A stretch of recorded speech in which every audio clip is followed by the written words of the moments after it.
Hey everybody, it's Neil. I'm working at my computer and stuff. Sometimes I want to hook up my phone and other things and transfer videos and whatnot, and I need a nice fast cable, and that is what I have here. This one here, it's a 2-pack of these cables here. Comes with a little Velcro on it, and this is it here. It's got a very stiffness to it, so these aren't super flexible ones because they have to be able to transmit all that data super nice and fast.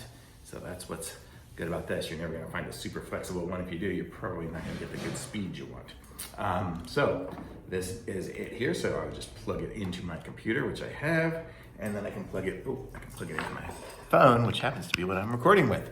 So there we go. So now it's plugged in, comes up, and I can go and transfer videos and transfer stuff. Let me just do it for fun. I'm just gonna transfer a big video over, and dang it, that was just instantaneous. So really good. So as long as you plug it into your Thunderbolt port or whatever, it'll be nice and fast.